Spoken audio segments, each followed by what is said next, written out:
Football বিশ্বকাপের মঞ্চে প্রতিদিনই তৈরি হচ্ছে নতুন গল্প। কোথাও ফেভারিটদের দাপট, কোথাও আবার ছোট দলগুলোর প্রতিরোধ। আজকের বুলেটিনে থাকছে তিনটি গুরুত্বপূর্ণ ম্যাচের বিশ্লেষণ। ব্রাজিল বনাম স্কটল্যান্ড, মরক্কো বনাম হাইতি এবং দক্ষিণ আফ্রিকা বনাম দক্ষিণ কোরিয়া। কে কি পরিকল্পনায় খেলেছে, কোথায় ছিল শক্তি আর কোথায় ছিল দুর্বলতা, চলুন দেখি। শুরু করি ব্রাজিল বনাম স্কটল্যান্ড ম্যাচ দিয়েই। ব্রাজিল মাঠে নামার আগে থেকেই ছিল ফেভারিট, আর ম্যাচে সেটাই প্রমাণ করেছে তারা।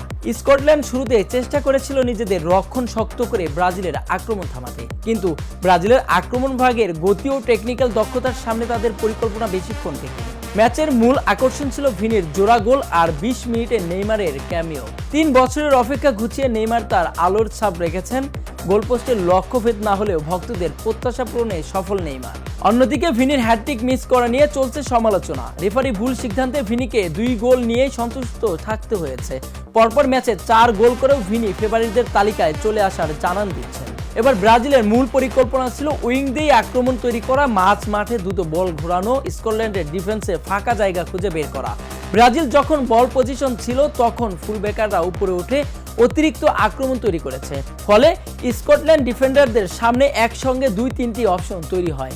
স্কটল্যান্ডের পরিকল্পনা ছিল কাউন্টার অ্যাটাক, কিন্তু ব্রাজিলের প্রেসিং এবং মাঝ মাঠ নিয়ন্ত্রণ সেই সুযোগ খুব বেশি দেয়নি। তবে শেষ 82 পর্যন্ত 3-0 নিয়ে মাঠ ছাড়ে সর্বাধিকবার বিশ্ব চ্যাম্পিয়ন দল।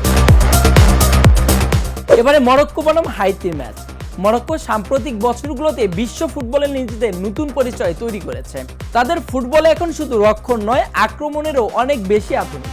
এই ম্যাচে মরক্কোর সবচেয়ে বড় শক্তি ছিল তাদের দলগত ভারসাম্য। মরক্কো খেলেছে নিয়ন্ত্রিত বিল্ড আপ, মাঝ মাঠে সংখ্যাধিক্য, দ্রুত উইং আক্রমণ করা। তাদের পরিকল্পনা ছিল হাইতির ডিফেন্সকে একদিকে টেনে নিয়ে অন্যদিকে জায়গা তৈরি করা। বিশেষ করে তাদের উইঙ্গারদের গতি হাইতির ডিফেন্সের জন্য সবচেয়ে বড় সমস্যা হয়ে দাঁড়ায়। অন্যদিকে হাইতির কিছু ভালো মুহূর্ত তৈরি করলেও মরক্কোর অভিজ্ঞতা এবং সংগঠিত রক্ষণ তাদের এগিয়ে যেতে দেয়নি। ম্যাচ শেষ হয় 2-4।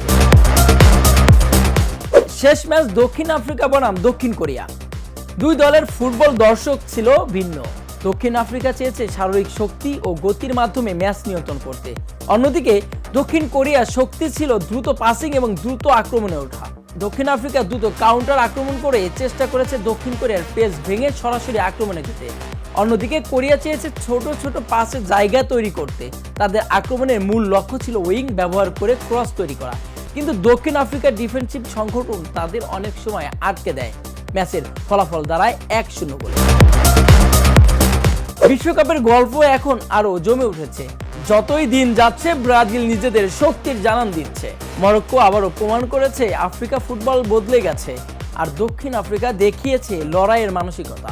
ফুটবলের এই মহাযজ্ঞে প্রতিটি ম্যাচই নতুন পরীক্ষা, নতুন চ্যালেঞ্জ।